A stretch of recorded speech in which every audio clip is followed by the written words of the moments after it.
Mathematics 10 exercise 3.7 question number 3. In Hooke's law, the force F applied to stretch a string varies directly as the amount of elongation S, and F is equal to 32 lb when S equals to 1.6 in inch.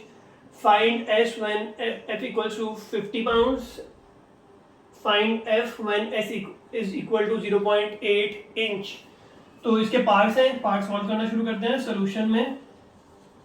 तो solution में हमारे पास बन जाएगा सबसे पहले है Hooke's law, force F, force बन गई हमारे पास F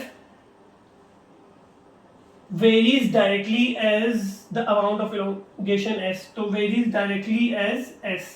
then force F varies directly as S. तो ये हमारे पास आ गया. प्रोपोर्शन खत्म करेंगे, प्रोपोर्शनल कांस्टेंट में कन्वर्ट हो जाएगा, वो बन जाएगा KS. फिर उसके बाद हम लोगों को उसने गिवन दिया F 32 है व्हेन S इक्वल्स टू 1.6. तो F की वैल्यू जो है वो 32 पाउंड है. S की वैल्यू जो है वो है 1.6 इंच. तो ये बन जाएगा 32 is equal to K into 1.6. ये बन जाएगा 32 ओवर 1.6 मल्टीप्लाई और दूसरी तरफ डिवाइड हो गया. अब कैलकुलेटर में सब्स्टिट्यूट करेंगे 32 ओवर 1.6 तो वो हमें 20 आंसर दे देगा. डन. और अगर वैसे करते हैं तो पॉइंट हटा दो तो 16 1 16, 16 2 पॉइंट हटाया ऊपर 10 आ गया. 16 1 16, 16 2 तो ये बन जाएगा 2 इंटू 10 20 इक्वल्स टू K. तो K की वैल्यू आ गई 20.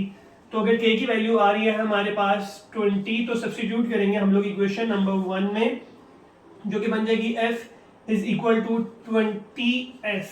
देन ये हमारे पास इक्वेशन बन गई. अब फर्स्ट पार्ट हम लोगों को उसने दिया हुआ है फाइंड S. तो S equals to question mark आ गया. F equals to 50 LB. तो F जो है वो किसके इक्वल है? 50 LB के इक्वल है. तो वैल्यू सब्स्टिट्यूट करते हैं, बन जाएगा 50 is equal to 20S. Then अब हम लोगों को वैल्यू फाइंड करनी है, हमारे पास ये बन गई. देन उसके बाद 20S के साथ क्या बन रहा है? मल्टीप्लाई. दूसरी तरफ क्या हो जाएगा? डिवाइड. तो बन जाएगा 50 ओवर 20. 0 0 के साथ कट गया. 2 1 2 2.5 5. तो S की वैल्यू, S की यूनिट क्या है? S की यूनिट है गिवन हम लोगों को inch. IN stands for inch. तो हम लोगों ने उसकी यूनिट लिख दी इंच. तो S की वैल्यू बन गई 2.5 इंच. डन. अब इसके बाद हम लोगों को सेकंड पार्ट अटेम्प्ट करना है. सेकंड पार्ट में वो हम लोगों को क्या बोल रहे हैं? सेकंड पार्ट में वो बोल रहे हैं find F when S is equal to 0.8.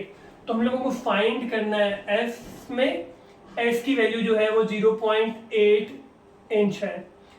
Equation क्या है हमारे पास? Equation F is equal to 20S. तो ये F is equal to 20S. Value substitute करते हैं, F फाइंड करना है, एज इट इज आ जाएगा 20. S की वैल्यू है 0.8. डन. तो ये बन जाएगा इंच में. तो ये बन जाएगा F इज इक्वल टू 20 को कैलकुलेटर में लिखेंगे, मल्टीप्लाई करेंगे 0.8 के साथ. तो ये हमें दे देगा 16. और F की यूनिट क्या थी? F की यूनिट थी पाउंड्स LB में. डन. तो ये पाउंड्स में आ जाएगी F की यूनिट. तो हमारे पास F का आंसर आ गया. एक दफा हम लोग इसका क्विक रिव्यू ले लेते हैं. हम लोगों ने क्वेश्चन देखा. क्वेश्चन उसने कहा है Hooke's law, in Hooke's law the force F applied to stretch a string varies directly as the amount of elongation S. F varies directly है S के. F varies directly मतलब डायरेक्टली प्रोपोर्शन है S के. Proportion खत्म होगा, constant आ जाएगा K. फिर उसने बोला S directly as the elongation of S and F is equal to 32 when S equals to 1.6. F is equal to 32. S is equal to 1.6 inch. Value substitute की, K की value निकाली cutting करने के बाद. Simple calculator में लिखेंगे 32 divided by 1.6 20 answer आ जाएगा. K की वैल्यू सब्स्टिट्यूट करेंगे इक्वेशन नंबर 1 में. इक्वेशन नंबर 1 में हमारे पास वैल्यू सब्स्टिट्यूट करने के बाद फर्स्ट पार्ट में हम लोगों को S फाइंड करना है. S की जगह पे कुछ नहीं लिखेंगे, F की वैल्यू 50 है. F की जगह पे 50 लिख देंगे. वैल्यू देखेंगे 20 डिवाइड होगा दूसरी तरफ. 50 ओवर 20 कैलकुलेटर में लिखेंगे 2.5 इंच आंसर दे देगा. सिमिलरली सेकंड पार्ट के लिए उसने बोला find F when S is equal to 0.8 inch.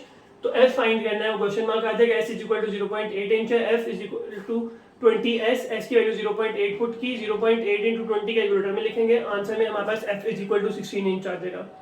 Sorry 16 LB. LB stands for pound. तो ये हमारा आंसर बन जाएगा. डन.